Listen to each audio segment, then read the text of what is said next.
Good evening. It's Friday night with Byline Times. I'm Peter Jukes. And I am Hardeep Matharu. And over the next hour, we'll be bringing you what the papers don't say. And what the TV doesn't tell you. Coming up, Brexit finally bites. Is Project Fear now Project Here? Well, we'll be talking to Dragon's Den star, entrepreneur and investor Deborah Meaden about the impact on British business of all the supply chain faults we've been witnessing recently, and also getting a view from abroad from Professor R. Daniel Kelemen, an expert on European affairs, who'll be telling us what's happening to investment. And the Conservative Party conference this week once again exposed the lack of policy in Boris Johnson's plan for Britain. But can he really still be regarded as a Conservative Prime Minister? Well, we'll be joined in the studio by City AM and Telegraph columnist Eliot Wilson, and we'll also be joined by Mike Galsworthy, and we'll be dissecting where the party goes from here. But we're only here because of you. You fund us. You, if you join up on Patreon or on YouTube, you keep us going, and we're only £500 short of maintaining our monthly fees. So do go along and sign up if you can on patreon.com/Byline TV and on YouTube. And if you do, Hardy... Yes, there are plenty of benefits, like the After Dark Q&A that will be coming up right after this show with myself and Peter, Mike Galsworthy and Eliot Wilson. Now, this week, we're a little bit tired because we've been doing the monthly print edition, haven't we, Hardy? We have. And what is the headline of the print edition, which, by the way, has been mailed out to, physical copies have been mailed out to subscribers, but you can still get as a digital edition. And what's the front page, Hardy? It's Brexit Britain running on empty, a theme we'll be exploring much more in tonight's show. And obviously that refers to the fuel crisis, but also we think, and we'll explore with our guests, an ideological emptiness about Boris Johnson's government. Now it's got Brexit done. But also today, we did the digital front page. We did indeed. And again, looking at a different aspect of Boris Johnson's Britain, his levelling up agenda. But is he really levelling with the country about what it entails? We've got some reports from Sam Bright, our chief politics and investigations reporter, about the structural problems that Boris Johnson hasn't said how they're going to be fixed in order for levelling up to actually occur. We've also got Mike Buckley's take on the reaction to Boris Johnson's speech, particularly from business, and how his stand-up routine of jokes and slogans may be beginning to tire. And we also had this leak of a second speech. He was going to give two speeches, Boris Johnson, and Otto English, our great writer, managed to get the one he didn't use. So I'd read that too for a bit of light relief. Not light relief, on the other hand, is the amazing coverage Nafis Ahmed has been doing on the coronavirus. We mustn't forget that is still prevalent in the population. Yeah, I mean, we could almost be forgiven for thinking that coronavirus has gone away, and the reality is it's still an undertone of most of our lives. And this week, Nafis Ahmed has a report on a new cross-party parliamentary group of MPs that has been set up in Parliament. They're called APPGs. There are numerous of them existing already. This one is chaired by the Conservative MP Esther McVey, and is concerning because it's being sponsored and funded by people connected to advocating a herd immunity approach towards the coronavirus crisis. But it also counts people who've been engaged in climate science denial amongst its members. Coming up, we'll be talking to Deborah Meaden, who'll be joining us from Somerset, about the devastation of the British economy, which seems to be happening through Brexit. As you'll know, if you've been following us, and if you haven't, welcome, because for a year, our Byline TV team and the paper have been covering the impact of this hard Brexit we've had, starting with fishing, going to farming, haulage, retail and hospitality. And we've often wondered, and people have often asked us, why isn't this cutting through to the public? Well, it looks like it is now. Last night on BBC One's Question Time, hosted by Fiona Bruce, there was an interesting segment, a question and answer with the member of the audience, which seemed to reveal to us, and maybe to you, that some of this coverage of Brexit biting and the real impacts on the economy are beginning to come home to ordinary people. Let's have a look. I think there's a bit of an irony now when we're discussing Brexit, because in my opinion, a lot of people voted for Brexit because they didn't want foreign workers coming over here taking our jobs. And now that's exactly the situation that we've got. We've got a lack of foreign workers, which is why we've got these shortages. Can I just hear from someone, because as I say, the majority of you voted for Brexit here in this. We select this audience very carefully to be representative. Can I just hear from someone who did vote? I'm assuming you didn't vote for Brexit. I did, actually. You did? Yeah. OK, and you're still saying that. OK.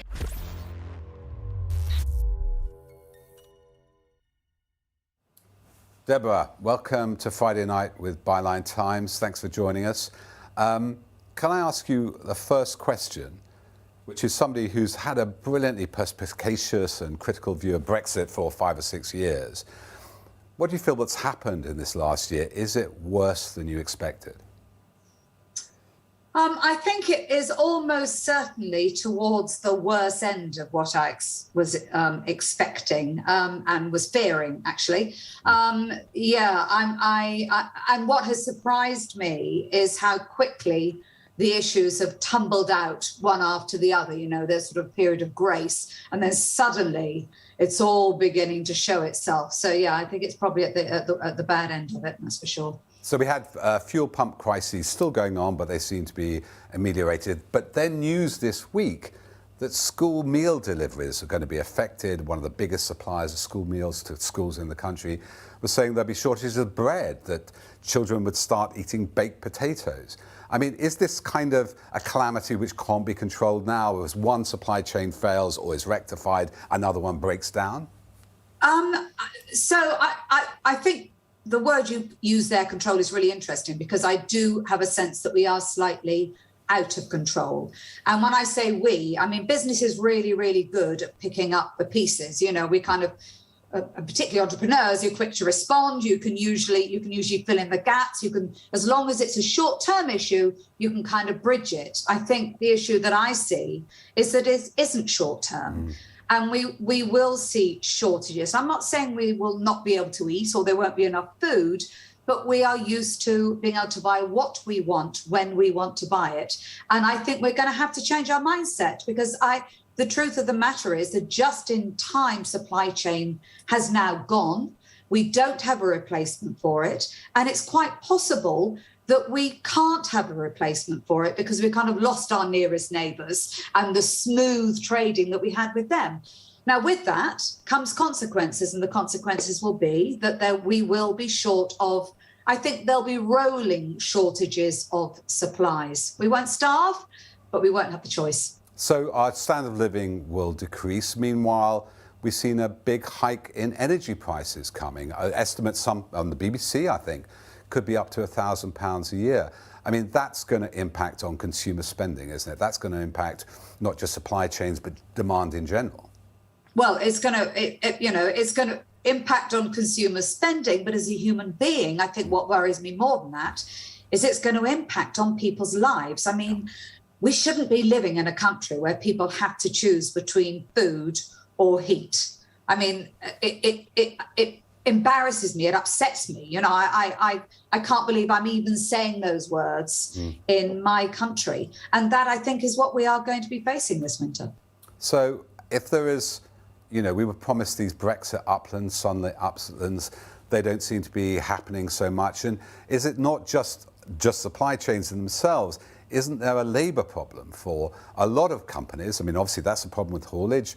2 million EU workers have left Britain, apparently, and a lot of them, 100,000 or so, were working in haulage. Where else do you see the lack of labour, and what does that do if you're a business person and you have to pay higher wages because it's difficult to get somebody? Can you always get somebody? Do you have to pass on those prices to the consumer? Doesn't that add, like energy prices, to inflation?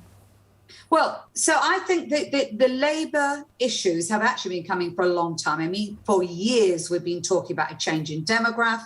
And I think what's happened with COVID is that there are people who have made decisions to exit the labour market. You know, they've just said, you know what, we've gone out, we're not going back in, we've had a complete rethink of our lives. Brexit has played a big part in that because, of course, immigration can help smooth those lumps. They can kind of help you move into the new, maybe it's towards AI, maybe it's towards a lower workforce, but we've just gone off a cliff edge. You know, it's just said we had enough people, we don't have enough people. And the problem is that just increasing wages without increased productivity is just inflation. That's the rocket fuel for inflation. Everything is just going to cost more. And again, you look at the people at the very, very poorest in our society. They're the ones who have been supported with universal credit. Now, they're going to be squeezed most because they're not actually, they're not earning wages for those wages to increase, but their costs are increasing. So, once again, listen, I don't complain about me and it's not going to hit me in the same way that it's going to hit those, but it is going to hit my countrymen, and I don't like that. Productivity is an interesting word. Just to explain to the audience, it means that, it happened in other countries, you pay higher wages because actually per unit or per day or per hour, your work is more productive, and that's not just churning out more stuff, more valuable stuff. Do you see that any of this helps as a business person? Planning, investment, and productivity goes up with investment, doesn't it? You buy new kit, you retrain your staff. Any of these sort of uncertainties around what's happening with supply chains and labour helping get higher productivity and higher investment? So I tell you what I see. I see very confused, very frustrated and slightly hurt business people who feel like, just tell us what we need. Just give us a structure, give us a framework, give us a vision and give us a goal and we can deliver it. But there's a void. And it's worse than that. I'm sensing this setting up of the people against business, so the government saying business should sort this out on their own. Well, business can and business wants to, but it does have to have the part the government should play is offering it a framework within which to work. Otherwise, nobody knows where to invest, nobody knows where to spend their money, nobody knows where to gear up and where to fire their guns. That's the government's role. I'm a great believer in a government not interfering too much, but not interfering a lot is very, very different to actually having nothing to do with any of the problems that the nation is facing, just using rhetoric. And that's where I feel we are at the moment. And Deborah, where do you think that the immigration debate fits into all of this now? I mean, we've got business people saying that these shortages are in a large part due to the end of freedom of movement. And, people here, the workforces are lacking to do those jobs. Do you see this as potentially a game changer in terms of how immigration is perceived? Or do you worry about how the government will again sort of frame a certain narrative around these problems? Well, I think the problem is that the government has framed a narrative around immigration, is going to find it very difficult to come back off it. Because actually that's pretty much how it hung its hat as far as Brexit was concerned. So it's already got a problem. Actually, that isn't the only problem. As I say, there have been structural problems in the workforce for a long time. It's just that immigration smoothed it for us. And the honest truth is, I honestly think now, if we open our gates and said, come back in, I think because actually the workforce problem is a worldwide issue. I think it's exacerbated in the UK because of Brexit, but it actually, a lot of countries are experiencing workforce issues. So it's not as if there's this massive crowd of people waiting at the gates, that the minute the UK says, we changed our mind, we need you now, they're not all going to come rushing back. So we have got to deal with the structural issues. And I worry that that's going to take a long time. Well, we saw it when there's an appeal for haulage drivers across the EU, and something Boris Johnson said 170 or 270, it turned out 70. So just one final thought, Deborah. I mean, we didn't have to have this hard Brexit. We could have left the EU and, like Norway, stayed in the single market, or like most other countries, including, which aren't in the EU, in Europe, like Turkey, remain part of the customs union. Do you think, I know politics isn't, your particular area, but do you think, in a way, the pressure is ineluctable? We will have to join some kind of customs union sooner rather than later. Yeah, I think sadly, because of because we're being pretty antagonistic with Europe at the moment. We've got to find a way of building closer relationship. And once you start having a dialogue and you start feeling less antagonistic, then we can talk about those things. But at the moment, I just don't think the government's just even in a place to start that conversation. But of course, we've got to go there. I mean, listen, I'm saying that I was completely against Brexit, but I also accept it's happened. And I think now we've just got to find the things that we can still work on. The agreement isn't over. We now need to have discussions on the things that are still open and not working and get those to work together. But to do that, both parties have got to feel that they really want to make this work. And at the moment, it's like kids in a playground. Deborah, always sage counsel you give, an adult conversation. Maybe you should talk to the government. Thank you so much for joining us, and do join us again sometime soon to see how it's going. Thanks for inviting me. Thank you. Bye-bye. Bye. Yeah, there's just one really interesting point there to pick up on, Peter, where Deborah said that Britain's always had structural issues in terms of labour and shortages, but immigration sort of covered that up. And it took me back to post-war immigration, because of course so many people were asked to come from the former colonies to Britain to make the NHS work and drive buses. And it's just so interesting that this debate, in many ways, is so cyclical. It's so, and of course, as we know, that immigration post-World War II really did build the country. But it's really interesting what Deborah was saying, that below that, there are all these systemic issues that remain. Yeah, and they aggravate the global problem, which there certainly is. Well, those are the problems at home, but are there problems abroad? Well, according to the Treasury Minister, Simon Clarke, and some elements of the pro-Brexit press, the same shortages that we're experiencing here in Britain are also being experienced in cities in Europe. But is that really the case? Well, this week, our team went to the streets of Berlin to find out the truth. Britain is a laughingstock for Europe at this point already, I would say. I mean, many European people feel like this. Yeah, they voted Brexit without thinking about the consequences. We kind of all saw it coming, and now it's a bit like, we told you so.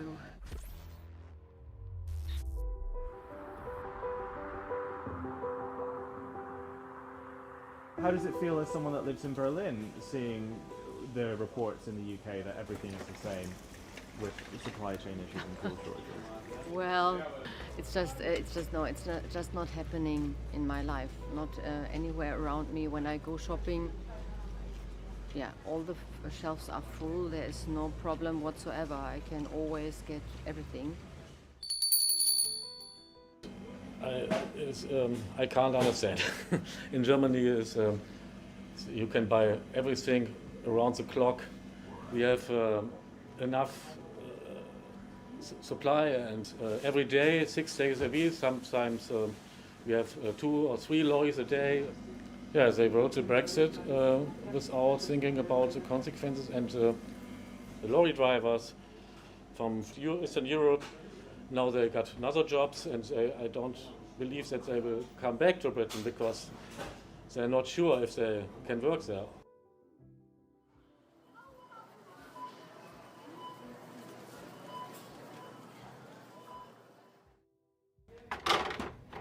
I mean, our stocks are pretty full, as you can see. We've had maybe a few problems with Corona at the beginning of last year with, like everybody else, like toilet paper or whatnot. But otherwise, since then, we've had full shelves, very, very full shelves. No, absolutely no shortage, no. Then we kind of all saw it coming, that there would be problems after Brexit, and that's what was like discussed a lot, and they kind of decided to go through with it, and now it's a bit like, it's a kind of we told you so vibe. But yeah, no, they're in denial.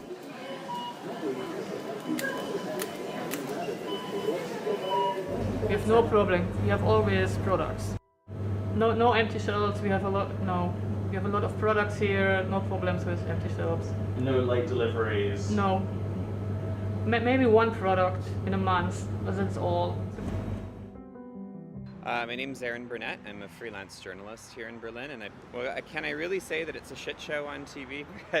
It's a bit strange to see it. It's also a bit stranger to see how the press and politicians are reacting to it, simply saying that, oh, this isn't due to Brexit, and everywhere else in Europe has these shortages. There's a petrol station behind me. It's very full. There's no queues. There's clearly no shortages.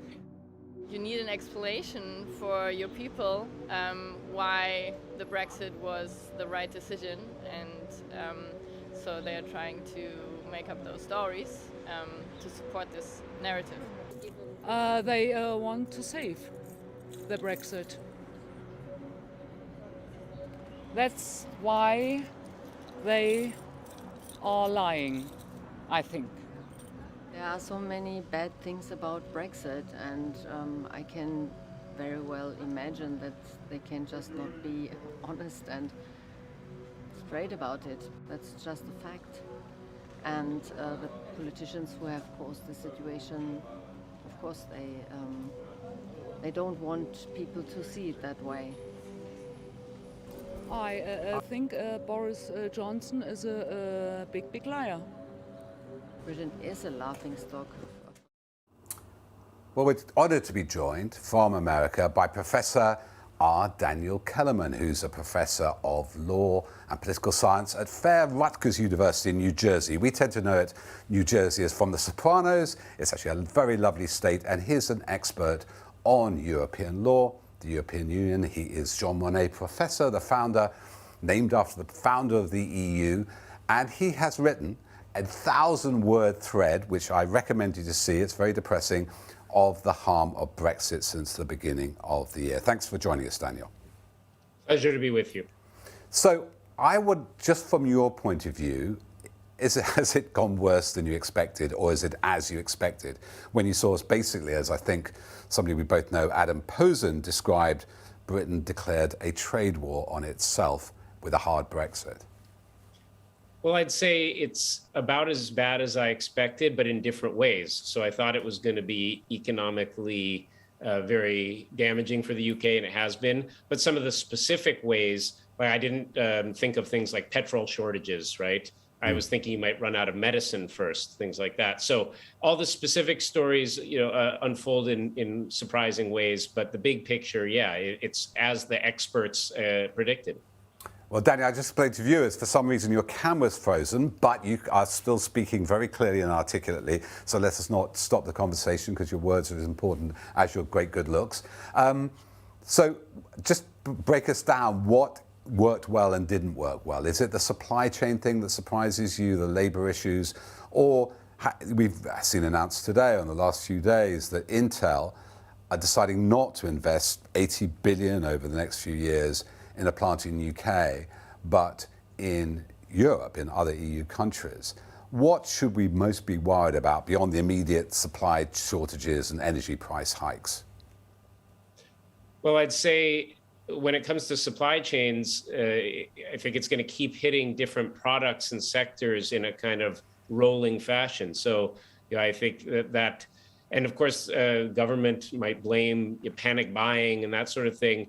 But the panic buying is just an element of human nature that goes with the first signs of shortage. So, right, that's sort of blaming the victim.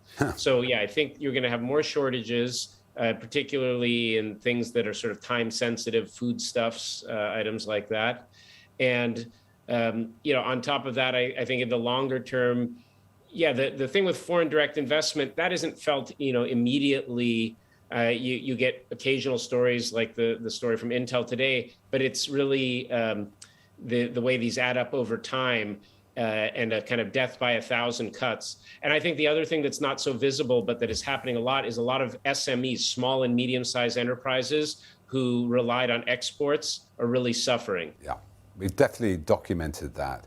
And so one of the effects of this, isn't it, long-term, is on productivity, i.e. the less investment Britain, as I've written about in the current print edition, becomes once again, as it was in the 70s, seen as the sick man of Europe. And I think there's already evidence, if you compare Irish or German productivity, they're outstripping us. From your point of view, from the US, we had a lot of talk about a US trade deal, which is not probably going to happen, and certainly not in a hurry. They hope to happen under Trump, and trade deals with Australia, Japan, and things like that. Can any of that compensate for our nearest neighbours? No, it can't, sadly, because you can't escape geography. I think it was Fintan O'Toole had a column the other day or something talking about Brexit is a war on geography and you're losing because gravity models of trade, different things that any trade economist can tell you about. Countries tend to trade with their nearest neighbors. So the fact that some Brexiteers may psychologically feel closer to Australia, let's say, than to France, doesn't put them physically closer, right? And so more than 40% of British exports went to the EU. And when you impose then barriers on that trade, you're going to cause real problems. And by the way, most of these so-called new trade deals that the government's talking about are simply sort of rehashing or reestablishment of deals the EU had already done with various trade partners. Rollover deals, we call them, exactly. Yeah. So if that is the case, what politically do you think happens to a country which is getting poorer, less investment, a lot of its exporters are having problems? We haven't even got to we're still in the grace period when it comes to imports. Imports aren't being checked for compliance. Does this mean politically, I mean, I'm asking you to predict, I'm sorry, but political science does involve prediction. Does it involve this country going backward more into ethno-nationalism, I think Adam Posen describes it, or eventually this will have to break? We'll have to rejoin a customs union, eventually a single market. Is there any long-term history you can see of a country deliberately inflicting this punishment upon itself for a long period of time? Well, I mean, the first thing I'd say, nothing is set in stone. It's really up to the British people and how they react and how they educate themselves about the impacts. But that's difficult in a media environment where certainly the government is pushing a very slanted interpretation of what's happening. But that being said, I'm afraid I can't be too optimistic when you just look at the polls. I mean, it's incredible that a government that is leading to food shortages, leading to petrol shortages, these massive problems, isn't taking a clobbering in the polls, right? Yeah. Now, that's partly down to problems in the opposition and divisions, et cetera, and you can say they're ineffectual. But it's pretty worrying that the government is succeeding, so to speak, in pursuing this self-destructive agenda without paying a political price. So that doesn't make me very hopeful. I'm afraid to say I think it can go on for quite a while. I think Timothy Snyder, another professor in the US, I don't know if you know him, calls it pseudo-populism. But that's what we on Byline TV and Byline Times try to do, is sort of break through some of these rather dominated media channels and try to tell the public the truth. And thank you so much, Daniel, for joining us and help getting some perspective. And hopefully see you on the show. And maybe if you're in London, if you fancy a trip to a slightly backward nation, I'm kidding, British people, come and join us on the sofa one day. Well, thank you. I'd love to. Okay, thank you, Daniel. Now to the Conservative Party conference this week. Levelling up was Boris Johnson's big flagship policy, but his speech didn't actually give any details of what that would involve. Ostensibly, the policy is about creating the same level of opportunities and life chances all across the country. And the thoughts behind it are appealing to the red wall voters that backed Boris Johnson in the last general election. Now, while the speech was quite rousing and his jokes and his slogans were lapped up by the audience in Manchester, it's been more interesting, the reaction from those in the business community, but also wider than that, in traditional Tory heartlands. Now, in a moment, we're going to be joined by two people who are going to be giving us great insights into the Conservative Party, how conservative Boris Johnson is as a Prime Minister and where it goes. But just before that, let's see some of the highlights from Johnson's speech. When I stood on the steps of Downing Street, I promised to fix this crisis. And after decades of drift and dither, this reforming government, this can-do government, this government that got Brexit done, that's getting the COVID vaccine rollout done, is going to get social care done. And we are going to deal with the biggest underlying issues of our economy and society, the problems that no government has had the guts to tackle before. And I mean the long-term structural weaknesses in the UK economy. I can tell you something, Margaret Thatcher would not have ignored the meteorite that has just crashed through the public finances. She would have wagged her finger and said, more borrowing now is just higher interest rates and even higher taxes later. Speaking as the great-grandson of a Turk who fled in fear of his life, I know that this country is a beacon of light and hope for people around the world, provided they come here legally, provided we understand who they are and what they want to contribute, And that's why we took back control of our borders and will pass the Borders Bill, because we believe there must be a distinction between someone who comes here legally and someone who doesn't. And to level up, on top of the extra 14 billion we're putting into education, on top of the increase that means every teacher starts with a salary of £30,000, we're announcing today a levelling up premium of up to £3,000 to send the best maths and science teachers to the places that need them most.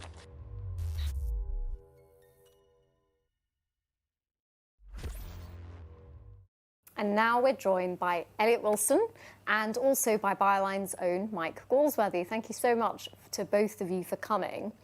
Eliot, let's start with yourself. So what was your reaction to Boris Johnson's speech? Because I know you did also a poll and took some soundings afterwards. And there were some quite interesting dynamics between his new red wall voters and the traditional blue wall Conservatives. It was very interesting. I mean, I think the speech did exactly what it needed to do in the particular context in which it was given. So in the hall, it was tremendously popular. People roared with laughter.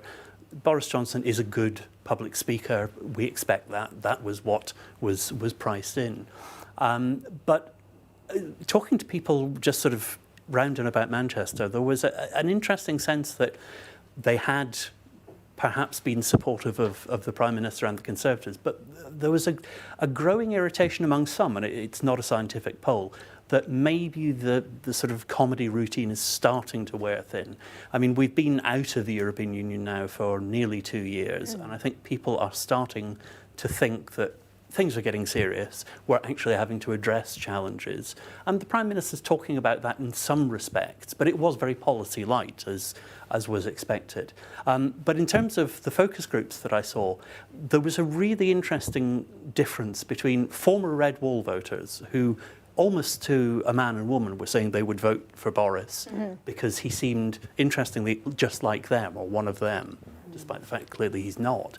Whereas in the south of England, in some seats which are perhaps Conservative Lib Dem marginals, there was a much more guarded reaction, a much greater feeling of, well, perhaps we'd give Keir Starmer a chance.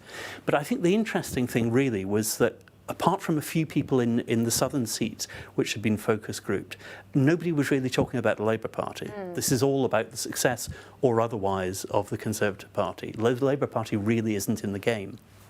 Mike, what were your thoughts on the speech? Similarly to what you said, Eliot, I noted the marked difference between the response in the hall when it's full of Boris Johnson's own and he really knows how to entertain them, and when he gave that speech in the UN, where he gave his little Kermit the Frog routine and said, "Do you remember that one? Do you remember that one?" And there were cricket chirps. And it is interesting, that contrast, because I think, you know, with those areas that are voted Conservative but the Lib Dems are challenging, I know the Conservative Party were most anxious about them in the 2019 election, and fortunately for them, Joe Swinson was very, very useless at picking up that dynamic, and there was also a fear of Corbyn amongst that demographic. But that type of audience are starting to get bored of the Boris Johnson rhetoric. I mean, I am, but that's because, you know, I'm a Remainer, so I've gone through various pain barriers of this already. But the thing is that if you are interested in the actual solutions of how this is done, there comes a point whereby, and I found this listening to him speaking, I actually want to know. He starts talking about the NHS or something, and great, you know, I'm focusing on it, and then he talks about the lightning bolt that illuminated for a while this particular issue. I thought, and I got the visions of the lightning bolt, but then I thought, well, so what did that distract me from? Can't you talk normally and analytically about something? Because despite it being new, I actually want to understand that there is a strategy here. And do you both think that this is also something that's a problem within the Conservative Party itself, that there are a number of MPs, perhaps quite some senior MPs who are concerned that, yes, see this dichotomy that you're sort of bringing out, that he may still be the man to win elections, but he may be losing some key support as well. I think the overall context that we need to remember is that party conferences are not normal. They're not normal events, and without wishing to impugn any of the people there, they're not attended by normal people. They're attended by party activists. And so they act in a certain way and they expect certain performances. But I think the other thing to point out is that however much people are perhaps now starting to look again at the Prime Minister and his style and his performance, and indeed some of the rhetoric he's using, there is a difference between that and voting intention. And voting intention, the Conservative Party still has a very strong lead. And I think that's because when you put people in the place of deciding which way they would vote, they have to look at the alternative, because we live in a largely binary political system, and Labour simply aren't at the races at the moment. Except I did read a recent poll, the Labour Party is down still on economic competence, but that Keir Starmer actually himself had sort of higher trust quotients and sort of likability ratings than Boris Johnson. But more profound to me is this red wall detection you're getting, that there are traditional, if you like, Labour voters in northern seats, though we can't be stereotypical. Doesn't that change the nature of the Conservative Party? If they are making, because the offer that seems to be they like is like, and I've seen the polling on, you know, the pork barrel politics, the towns funds, they go, and we did a poll ourselves, I think we did, it was that that's what it was on the, what we call crony contracts. Conservative voters were more concerned than Labour voters. But I think in a sense there's also an element of the Conservative Party being a victim of its own success, because the Labour vote has collapsed in several parts of the country, and also that traditional emotional tribal link with the Labour Party has been broken. Yes, so the Conservative Party now has no-go areas. It's winning in the North East, it's winning in Wales, it's winning in the North West, it's even doing reasonably well in Scotland. And so the Conservative Party suddenly has a much broader canvas, and it still hasn't decided what it's going to paint, whether it's going to become this sort of big state, largely blue-collar, nationalist or populist at least movement, or if it's going to return to its Thatcherite, free markets, low taxation. I think that's where it's in danger, because Boris likes to please, and he likes to be popular, and he likes to be everything to everyone. And given that he now has the traditional Conservatives and he's got the new demographics, and he wants to try and be young and hip and amusing to the youth as well, then combined with his insincerity, and it is insincerity, I think his plasticity, we could say. Yes. Oh, all right, you can phrase it generously or however, but I think he's stretching himself very thin to a point of transparency where people are thinking that he's just saying what will ever work for this or that.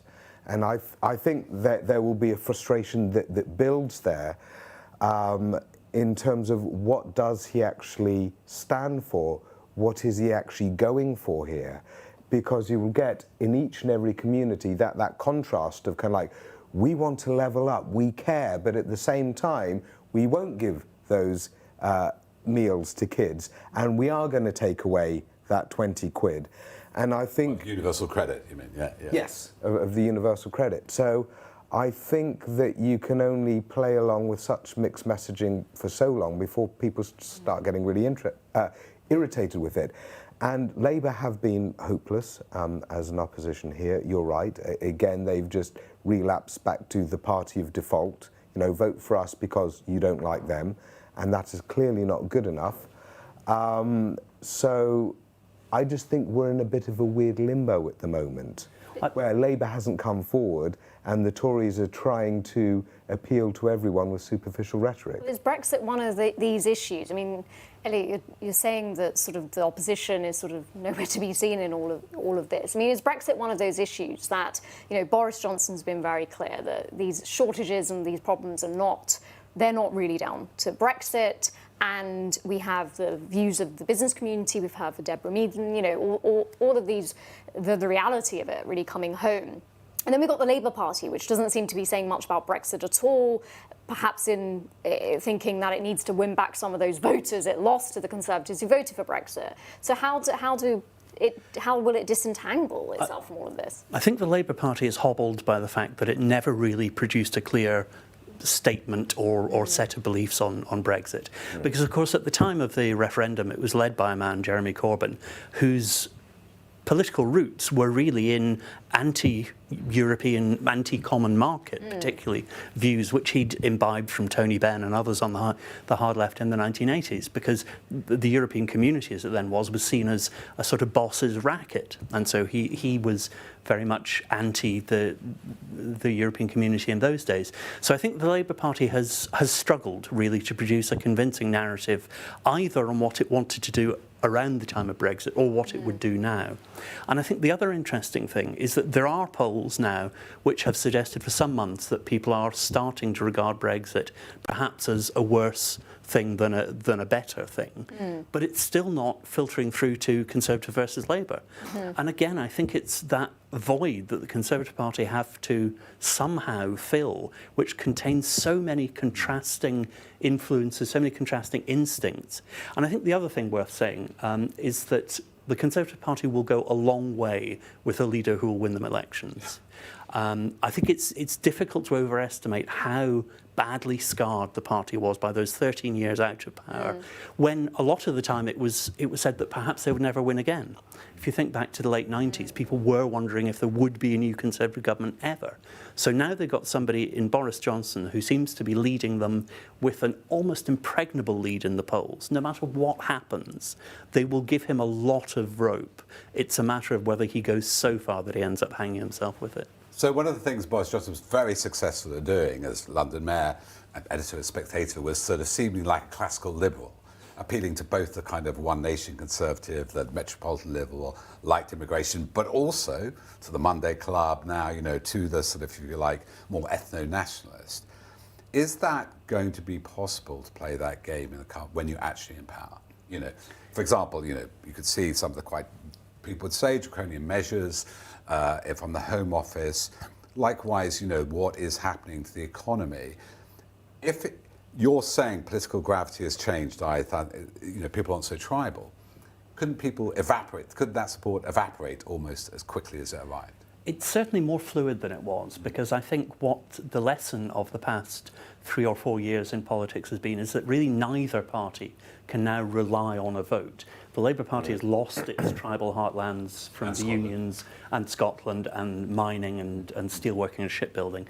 But the Conservatives have also seen in Chesham and Amersham, for example, that they are vulnerable, as they were in the early 90s, to Liberal Democrats who were presenting themselves as almost kind of nice Tories. You know, you may think quite Tory things, but we're better than they are. And so I think there is much more fluidity in what people will vote for. But I think there's also a sense that for a short period, I don't know how long, after COVID, people are willing to give a lot of leeway because the government has done things which are completely unconservative. We have a higher tax burden now than we have had for 70 years, whereas the Conservatives have traditionally been small state. So the electorate's essentially managed to have this cognitive dissonance. I don't know that that will last forever. I think people will start to look at high taxation, perhaps not seeing the spending coming from that across the country, although levelling up is supposed to be the answer to that. And I think they'll start to ask, well, actually, what is it I believe in? What do I want the UK to look like? Also his donors. I mean, we've investigated them for quite some time now, and way back at the leadership campaign, we found that 65% of his funding, 75% of his funding, 65% of his donors for the leadership campaign were city traders or hedge funds. And that's a very small, well, it used to be small business people or, you know, brewers and things like that. My question, and I'm sure Mike and Heidi will have ideas on this, if it's surrounded by quite rich people, a lot non-domiciled here, is that going to affect his mentality? And where is the voice of the One Nation Conservatives, like people like Peter Oborne, Right for Us, you know, worked with MPs like Damien Collins, so I think there's a One Nation group. Are they in exile? Are they waiting? Are they no longer there? Is there really no longer a party for people like that?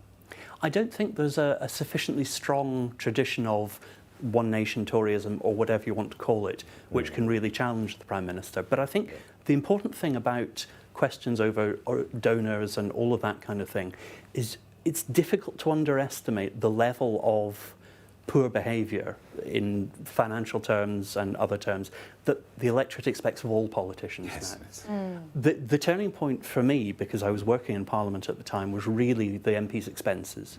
And that led to a catastrophic fall in reputation, which I think will never be recovered, incidentally. I don't think the House of Commons will ever be held in the same regard as it was.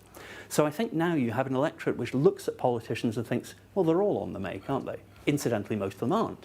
But that's priced in to an extent. But their interests... They're interested. No, but the interests of those people around funding the party at the higher levels, 100,000, are not the same as the traditional interests of small businesses, you know, breweries, manufacturing, retailers who traditionally powered, if you like, the thoughts and feelings of the Conservative Party. Will that not create that sort of capture?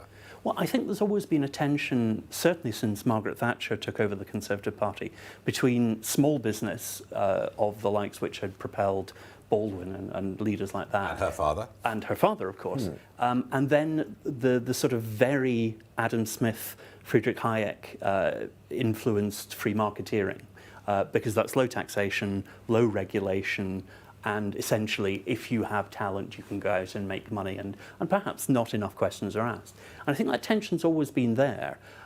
Whether Boris Johnson can ride both of those horses, I don't know. I think it may be a tension that will come to be a problem for him. But again, I go back to the fact that people are saying, I'll vote for Boris because he's just like us. They have this idea that the Prime Minister's matey and is human, has foibles, because we all do, and that they forgive the Prime Minister things that no other politician would get away with. Mike, we'll have to wrap up soon, but I just thought you might some thought about that, about their personal. Obviously, people don't personally know Johnson, but he does project to an audience like a familiar. It's almost like an archetype. They feel they know him. Yeah. Forgive me for the cliche, but there's a real parallel here with Donald Trump. Both, you know, Boris and Donald Trump, you know, wealthy men coming from a very privileged background, but managed to come across as kind of like the local businessman guy down the pub, kind of like slightly embarrassing uncle at a party, but they could be funny too. And I think the interesting thing here is with the lying that we often complain about on those of us who are on the Remainer side of things. You know, clear reams of lying, easy to document, but with Boris Johnson and with Donald Trump, for some of their audience, there's a very truthy feel about them, because they will say anything. They'll put their heart out there, they'll make an awkward joke, and then they'll stumble on. Whereas with someone like Keir Starmer, who's very correct, very measured in what he says, is obviously holding a lot back because it's all calculative. People don't trust someone like that because they don't know people like that. Like a politician as well, the same politicians they've seen wangle their expenses or something like that. Yeah, so it seems so much more wooden, so much more guarded, and so they just don't trust that manner. And I think that's why in Keir, I think we've got a very traditionally sort of like honest guy, but because he's not putting out the fire in his heart and what he thinks, people think, well, then what's your game plan then? Just to tell me that you like what I like? I don't trust that. That's BS, and everyone knows it. So this is where he does have a win, because, you know, people will go along with his drama for the character of it. That's what they say about Trump. We might not agree with him, but he seems authentic, unlike other politicians. There's fantastic analysis from you both, and thanks, Eliot, for joining us, and maybe you write for us and come and join us again, so you obviously have some great insights into the Conservative Party. Well, all the four of us will be back for Patreon subscribers in a few moments. We'll take a quick break, but we're back for an After Dark Q&A. And for those of you who are supporters of us on Patreon, you should have had an email with the link sent to you during the show. So do click onto that. The four of us will be back. And if you're not, do sign up and join us, support us. You're supporting, hopefully, honest journalism, fair and open discussion. and we can keep on going with your help. And you can talk to Mike as well, particularly because he is one of the directors of the Bylines Network, which is a kind of affiliated local journalism project which has had a massive success. And you can sign up to that too. So hopefully, if you do, get your credit card out, give us a little bit of money. We'll see you after the break in about 5 minutes' time. Otherwise, we'll see you all next week, 8 p.m. on Friday. Thank you very much for joining us. Good night.